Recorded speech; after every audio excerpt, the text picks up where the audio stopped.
అంటే భగవద్గీతలో శ్రీకృష్ణ భగవానులు వారు చెప్పినది స్వధర్మ పరధర్మ అని చెప్పారు కదా. శ్రేయాన్ స్వధర్మో విగుణః పరధర్మ అనుష్ఠిత స్వధర్మే నిధనం శ్రేయః పరధర్మో భయావహః. అంటే ఎప్పుడైనా సరే ఆరంభంలో వర్ణాశ్రమ వ్యవస్థ పెట్టారు క్రమశిక్షణ కోసం.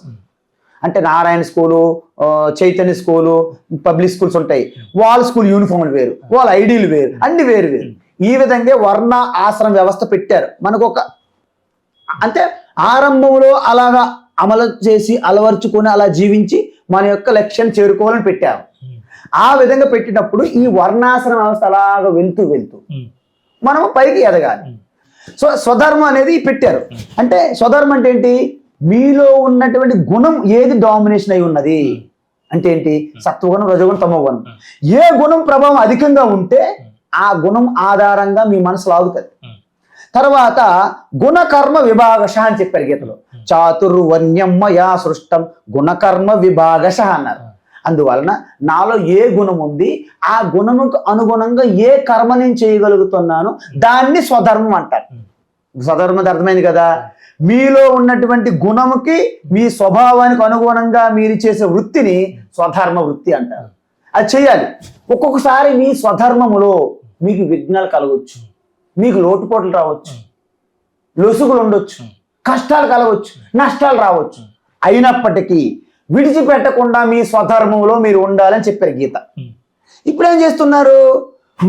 నాకు మా తల్లిదండ్రులు డాక్టర్లు, నన్ను డాక్టర్ చేయాలని అనుకుంటారు. సో వాళ్ళ యొక్క ప్రోద్బలంతో డాక్టర్ అయిపోతాను. కానీ డాక్టర్ మీద నాకు శ్రద్ధ లేదు. అప్పుడు నేనేం చేస్తాను? దాని మీద క్లినిక్ పెట్టుకుంటాను. నాకు రాబడి లేదు, ఇన్కమ్ లేదు. అప్పుడు ఏదో రకంగా డబ్బులు సంపాదించి రాజకీయంలో దూకుతున్నాను. అందుకే చాలా మంది డాక్టర్లు రాజకీయంలో వచ్చేస్తారు, చాలా మంది ఐఏఎస్లు రాజకీయంలో వచ్చేస్తారు, అందరూ రాజకీయంలో వచ్చేస్తారు. ఎందుకంటే బాగా గిట్టుబాట్లు ఉన్నాయి, రాజకీయంలో బాగా ప్రాఫిట్స్ ఉన్నాయి అన్నమాట. సో ఈ విధంగా వారి యొక్క వృత్తి స్వాభావికంగా వారి కర్మగా ఎంచుకున్నటువంటి ఆ ప్రవృత్తిని విడిచిపెట్టి వేరే ప్రవృత్తిలో ప్రవేశిస్తున్నారు. గీత ఏం చెప్పింది? నీ స్వధర్మంలో లొసుగులున్నా లోటుపోట్లున్నా విడిచిపెట్టకూడదంటే పరధర్మం అంటే వేరే వృత్తి నీకు సులభంగా అనిపించినప్పటికీ, రాబడులు ప్రాఫిట్లు వచ్చినప్పటికీ అది నువ్వు చెయ్యొద్దు అన్నారు. ఎందుకు? నీ స్వధర్మములో నిధనమపి అంటే ఒకవేళ నీకు మరణం సంభవించినా అది శ్రేయస్సు, నీకు ఉత్తమగతి ప్రాప్తిస్తుంది. అలా కాకపోతే నువ్వు వేరే పరధర్మంలో పరవృత్తిలోకి ప్రవేశిస్తే నువ్వు ఒకవేళ పేరు ప్రఖ్యాతి నువ్వు సంపాదించుకున్నా ఆఖరికి నీకు శ్రేయస్సు కలగదు, నీకు పాపమే అని చెప్పారు. కాబట్టి స్వధర్మం ఆచరణతోనే నీకు నిష్ట కలుగుతుంది, నీకు అంతకన్నా శుద్ధి కలుగుతుంది, తద్వారా ఈశ్వర అనుగ్రహం కలుగుతుంది, తర్వాత నీ గురు ప్రాప్తి కలుగుతుంది, గురువు శాస్త్రం బోధిస్తాడు. ఆ శ్రవణము, మననము, నిధిధ్యాసనం ద్వారా ఆత్మతత్వం పొంది మోక్షం పొందుతావని చెప్పడానికి ఇది భగవాన్ యొక్క లక్ష్యం. స్వయం ప్రకటిత గురువులు ఉంటారు గురువు. స్వయం ప్రకటిత గురువులు అని ఉన్నారు. వారికి వాళ్ళే గురువులు, వాళ్ళ గురువులు అనమాట. వారు పరంపరలు ఏమి ఉండవు, వాళ్ళే గురువులు. వాళ్ళని స్వయంభూ గురువులు అంటారు. స్వయం ప్రకటిత గురువులే స్వయంభూ గురువులు. అంటే ఇక్కడ ఏంటంటే గురువు అని మీకు ముందే చెప్పాను.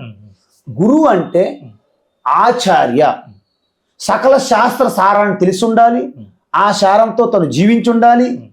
దాన్ని తద్విద్ధి ప్రణిపాతేన పరిప్రశ్నేన సేవయ ఉపదేక్షంతి తే జ్ఞానం జ్ఞానినస్తత్వదర్శినః అన్నారు. అప్పుడు ఆ గురువు ఇలాంటి ఒక గురువు ద్వారా రాదు. గురువు అంటే ఎవరు? తాను ఇంకొక గురువు దగ్గర శిష్యుడిగా ఉండాలి. అదొక క్వాలిఫికేషన్ గురువు అనిపించుకోవడానికి. తాను ఒక గురువు దగ్గర శిష్యుడిగా ఉండాలి, తన శాస్త్రాన్ని తెలుసుకుండాలి, ఆ శాస్త్ర జ్ఞానంలో తను జీవించి ఉండాలి. స్వార్థం కోసం, స్వలాభం కోసం జీవించకుండా సమాజం కోసం జీవించి ఉన్నటువంటి వ్యక్తిని నిజమైన గురువుగా గుర్తించవచ్చు. అది ఒక గురువు. సో ఈ విధంగా స్వయం ప్రకటిత గురువులు ఎందుకంటే వాళ్ళకి నాకు ఆచారం లేదు, శీలము లేదు, శాస్త్రం ఉండదు, ఏమీ ఉండదు. కేవలము కాషాయం బట్టలు ధరించి బొట్లు పెట్టి వెళ్ళిపోతారు అనమాట. సో వాళ్ళు స్వయం ప్రకటిత గురువులు అంటే మీరు ఎంచుకున్న ఈ మార్గం ఏదైతే ఉన్నదో ప్రతి మీకంటూ ఏదీ లేదు. అంటే మీరంటూ ఇప్పుడు ఎప్పుడైతే మీరు ఇంటి నుంచి బయటికి వెళ్ళిపోయారో ఆ క్షణంలో మీరు అన్ని వదిలేశారు. అంతే. మీ గురువు గారిని చేరుకున్న తర్వాత ఆయన మిమ్మల్ని పరమాత్మతో కనెక్ట్ చేసి వదిలేశారు. ఇప్పుడు మీరు అంటే ఏదో ఒక ఆధారం లేకుండా ఏది నిలబడదు. ప్రతిదానికి ఒక ఆధారం ఉంది. అలా మీరు కూడా ఏదో ఒక లక్ష్యాన్ని అయితే పెట్టుకుని ఉండాలి కదా గురుగారు.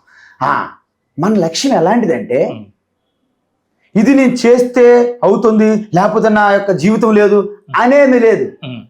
మేము లక్ష్యం ఎలా పెడతామంటే లక్ష్యం నెరవేరిన ఓకే, నెరవేరకపోయినా ఓకే, దట్ ఈస్ మై లక్ష్యం. మా గోల్స్ ఎలాగుంటాయంటే అమ్మయ్య రీచ్ అవ్వకపోతే నా జీవితం పోయింది అది లేదు.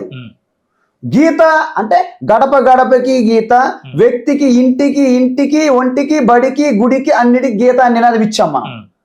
అది అయిపోయింది అనుకోండి సూపర్, అవలేదు అనుకోండి సూపర్, వెరీ సూపర్ అన్నమాట. అంటే అర్థం ఏంటంటే మా లక్ష్యం ఎలాంటిదంటే ఆప్షనల్. రీచ్ అయినా నా లక్ష్యం చేరుకున్నట్టే, రీచ్ కాకపోయినా లక్ష్యం చేరుకున్నట్టే. ఎందుకు? మాకు విన్ను లాస్ అనేది లేదు, విజయం పరాజయాలు లేవు. ద్వంద్వాతీత విమత్సరహ గీతలో చెప్పారు. ద్వంద్వాతీత విమత్సరహ అంటే అర్థం ఏంటంటే మాకు టార్గెట్స్ లేవమ్మా. నేనున్నాను, నేను ఏక నిరంజన కిందకు వచ్చా. ఉత్తరకాశీలో నా ఆధార్ కార్డు ఉత్తరకాశీ అడ్రస్ ఉంటుంది ఇప్పుడు కూడా, నా పాస్పోర్ట్ ఆధార్ కార్డు అన్నిట్లో ఉత్తరకాశీ. నాకు అసలు తెలుగు రాష్ట్రాల్లో అడ్రస్సే లేదు. ఇక్కడ నేను ఏదో పేరు మీద వ్యవహారం జరగాలని ఒక సనాతన సింధు సత్సంగ ట్రస్ట్ పెట్టుకున్నా, దాన్ని నేను చైర్మన్ అంతే. సో ట్రస్ట్ ఉంటుంది. భగవంతుని యొక్క గీతా తత్వాన్ని అనేక రకాల వ్యక్తిగత వాళ్ళ స్వార్థం కోసం వాళ్ళు తోచినట్టు బుక్కులు రాసి తోచినట్టుగా బోధిస్తున్నారనే ఒక చిన్న సంశయం మాకు కలిగి, బాధ కలిగి, పీడతో మనం యథార్థ తత్వాన్ని చెప్పాలని గీత అంటే కృష్ణ, కృష్ణ అంటే గీత, ఆయన యొక్క దృష్టి దర్శనాన్ని విజన్, గీతా విజన్ అని పెట్టి ఆ ప్లాట్ఫామ్ తో మనం చేస్తున్నాం. మనకి ఎవరు మన ప్రయాణంలో ఎవరు చేయి కలిపినా వెల్కమ్ దెమ్. ఎందుకంటే ఒక్కొక్కరి ఇంటికి ఒక పుష్పము, ఈశ్వరుని ఒక దండ అన్నట్టుగా ఇదంతా కూడా ఒక కలెక్టివ్ యజ్ఞం అనమాట. ఇది యజ్ఞం జరుగుతుంది, గీత జ్ఞాన యజ్ఞం. ఈ జ్ఞాన యజ్ఞంలో అందరికీ స్వాగతం సుస్వాగతం.